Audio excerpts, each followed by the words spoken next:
are very happy to have Blake Chandlee, the President, Global Business Solutions of ByteDance TikTok. Please welcome Blake to the Signal stage. What's up, man? Welcome. Hi. I'm good. How you doing? Good. You sit here because you face everyone and they can see awesome. you. Yeah. You know, I just asked everybody, I was surprised that we were almost at 50% of people who, and now let me ask you this, you may have it on your phone, but do you use it for more than, do you use it daily? How many people use it daily? All right, well, that's a little fewer, How many people have loaded it in the last year? How many people put it on their phone just because I was going to be here today? And you knew you were going to get the question. Well, look, before we get started, you have a little video that I think you wanted to show that sort of sets things up in terms of what TikTok's focus is now. So why don't we run that and we'll get started. Great. Are you a forager? Do you love spooky season? Or perhaps you're a big fan of a nice, tidy home? Are you a bride who loves a good bowl of soup and chasing UFOs in your custom van? Well then, welcome to TikTok, a community for everyone. On TikTok, people stand out from mainstream culture and develop their own norms, values, and ways to express themselves. We call these groups community talks. No matter who they are, what they love, how they spend their time, and where they invest their creativity and attention, people can pull back the curtain and be their truest selves. Creators and fans with similar interests find each other on TikTok to celebrate moments that bring them joy. TikTok's algorithm has made it easier than ever for people to turn their interests into real communities. Everyone can actively participate or be an engaged viewer. I don't even have a treat. Community talks provide an opportunity for brands to connect with communities, both large and small, and to co-create alongside them.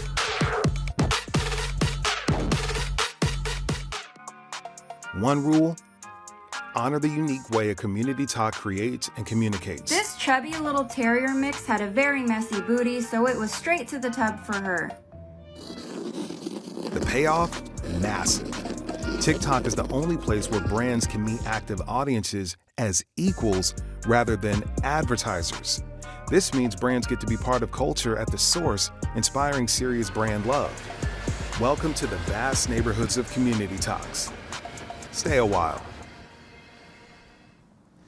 And they do stay a while. As I understand it, what's the average TikTok session? Depends a little bit where you are in the world, but it's somewhere north of an hour a day. Yeah. Yeah. It's an hour a day, 8 to 12 to 20 seconds at a time. Yes. Which you go down the rabbit hole quickly. Yes, and it's a surprisingly clean rabbit hole, by the standards of the internet. Yeah. Listen, I think that at the very base of everything is we try to inspire creativity and bring joy. And so the kind of content you find on TikTok is different than what you'll find elsewhere. So I appreciate you being here. I think that video's focus on community is really interesting. You and many others, as I noted with Matthew, are alums of Facebook Meta. And there was a very public pivot to community at Meta. But there wasn't the product payoff, in my estimation, that you see that sort of naturally occurs on on your platform. Is the community feature something that is broken out recently, or is it something that was just endemic? You mean on TikTok? Yeah. It's just endemic. It's how people are communicating, how they're sharing with each other. The kind of communities that are being built are just different than maybe some other platforms. Because at the core, and we talk about this a lot, is we're not a social platform. Right? We're an entertainment platform that's driven by community.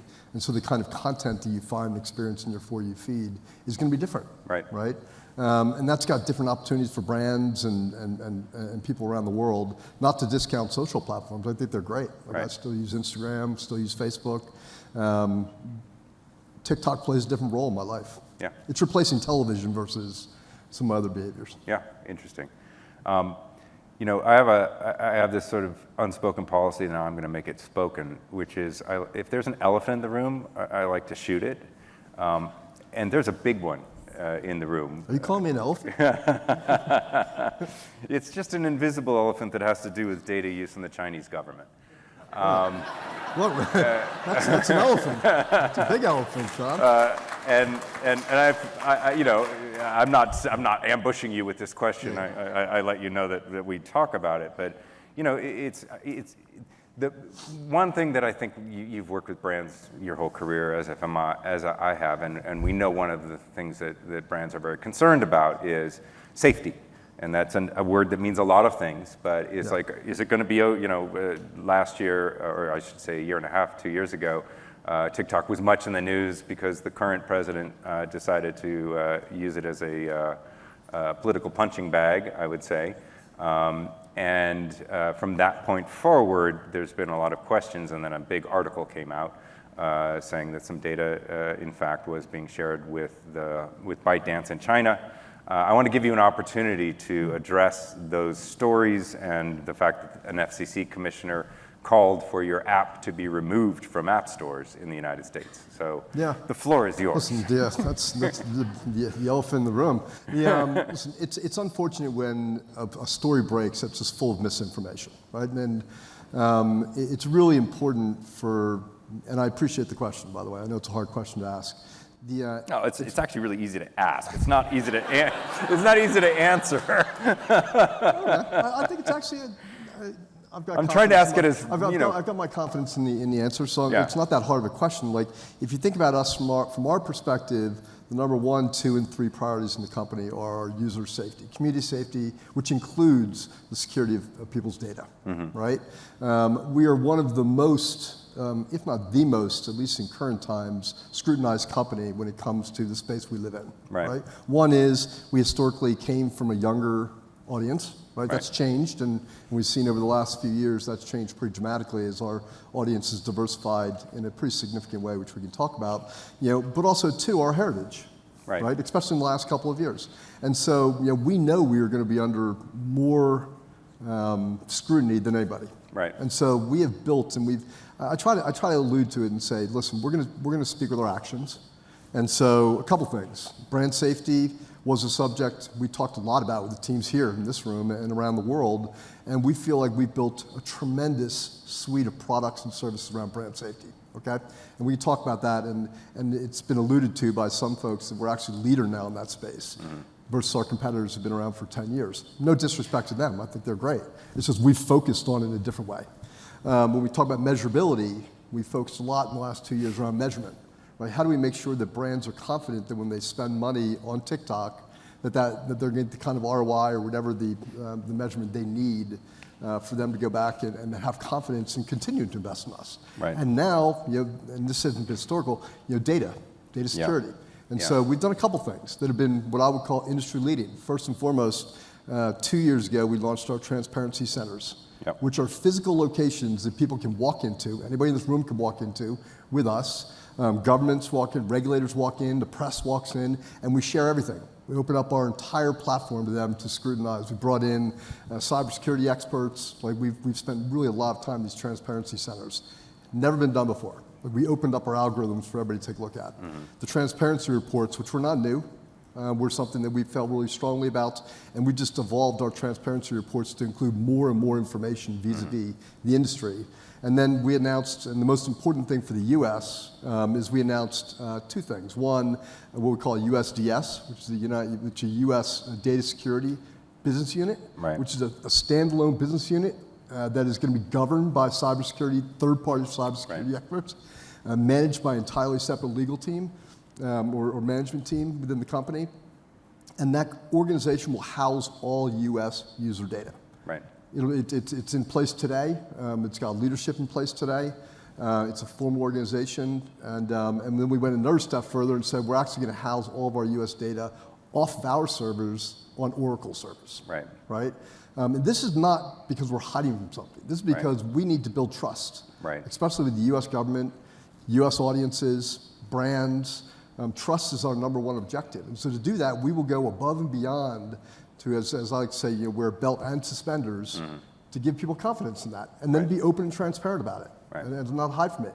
And the number one thing around trust is our users. We want users to feel comfortable that as they're creating and generating inspiration and joy for those around the world, they can be comfortable doing that. And then that's really what we're trying to do here. I mean, I appreciate that. I just do have a follow-up, which you said that the article, I think it was a BuzzFeed piece that came out, there was some misinformation in it, but is it accurate that information has traveled from the US unit to the PRC? So we have had systems and processes in place. We regulate US data, and we host it in the US and in Singapore, and there are teams, legal teams, that are responsible for anybody that has access to that data. Right? So if I want access to it, I have to get approved by our legal team and our regulations. But what if the PRC wants access to it? Absolutely not. Okay. Right? And we've never been asked for it, and we don't. The data doesn't sit in China. Right. And therefore, we don't. But I mean, just to run a little hypothetical, and it happens all the time. The U.S. government asks for, under the rule of law in the United States, asks for data from all companies, including TikTok, and by the rule of law, you've got to give it. That rule of law exists also in China.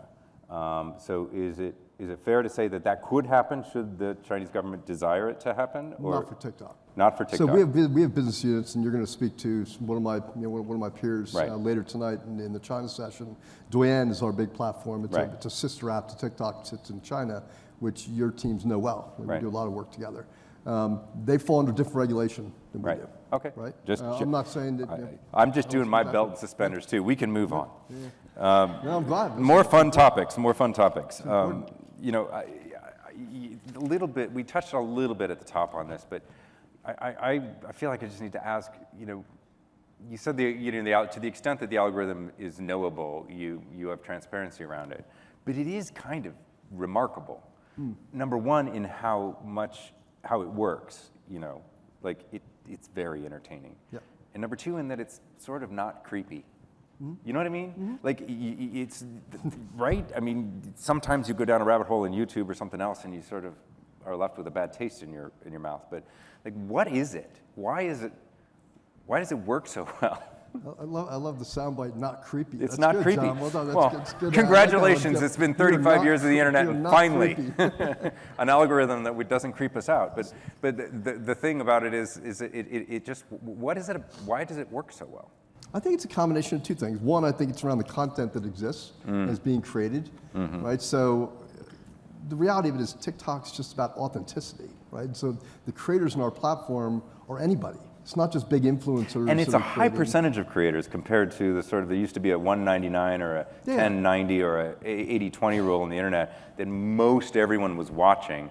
And a tiny group of people were creating, but it's much definitely democratized creativity. Yeah, right? much larger. Flip that, and there are big creators. Sure, you of course. have the Charlie D'Amelios that go from being Connecticut schoolgirls, right, to to renowned famous influencers with businesses and brands under themselves. But the vast majority of content consumed are just everyday people. Right. And there are different stages of our creators. You'll have people that are first-time creators. There are people that are just want to express themselves, and inspire, and then there are people that are trying to start to build a career. Yeah. Right. And we had VidCon a couple weeks ago, and Vanessa Pappas, who I work closely with, was a keynote speaker. Yeah. And rather than talking, she just brought creators on stage and let them tell their stories. Yeah. And these stories were amazing. They're emotional. These were people that were homeless, that all of a sudden bought their first house for their family because of what they've done on TikTok. It's amazing watching this creator community. So it starts with the creator community and what they're creating, right? And then the algorithm, the For You feed just picks up on what your interests are, and then it feeds you this. And then occasionally it slips something in, a little bit of discovery, right? It's like we know Blake likes travel, we know he likes cooking, we know he likes fishing, we know he likes puppies, right? And actually, I am a closet laundry guy, so it's weird that way. But once in a while they'll slip something in I didn't know I'd like it. Next time I'm watching something that I might not have any idea what I'd interested in. Right, right. Yeah, I've noticed that. So what are your tips for effective marketing on TikTok? I think the video itself mentioned that the marketer is, and you said this as well, sort of a peer, as it were. But what tips do you have for folks who want to succeed there as marketers? So the number one tip, and for everybody, is you have to use the product, right? Like I just can't imagine. I truly believe this. I said from my heart. I spent 10 years at a different company from the very early stages, and back when people said I don't have that app on my phone, right? That was for my kids or my partner or whatever. But I don't have it. And then over 10 years that changed. Like I fundamentally believe that TikTok is going to dramatically change the way businesses build value, right? Connect with audiences at a global scale with enough engagement that you can fundamentally change user behavior. We're seeing it over and over again. We're doing it with brands in this room. We're measuring it, and we see it over and over again. The number one thing people are using, those brand managers, those media managers, whatever they are using the product. So they understand the nuance and what people expect from that platform. 2, engage with the creator community. The creator community knows what works on TikTok better than we do, right? Like it's one thing to want to control the brand. There's another to bring that creator community in early into a process.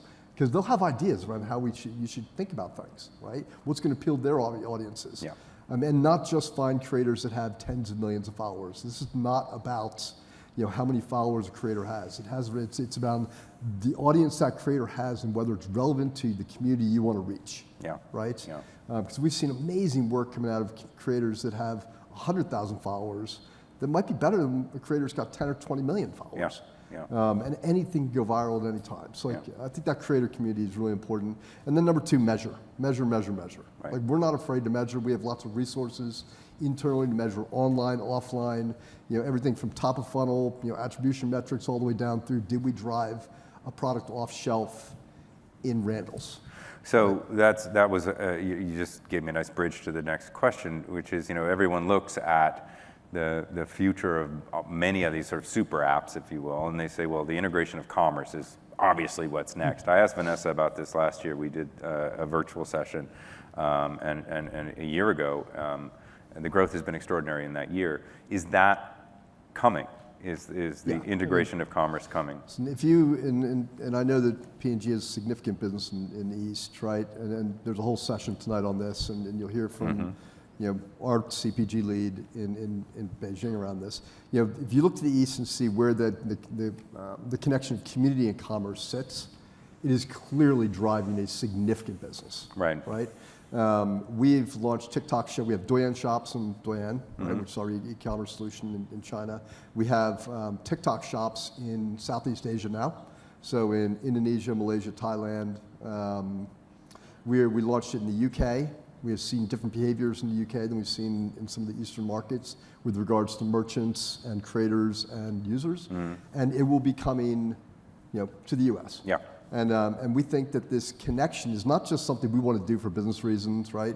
There's this whole world of discovery taking place on TikTok, and users are finding out about brands they want to connect with.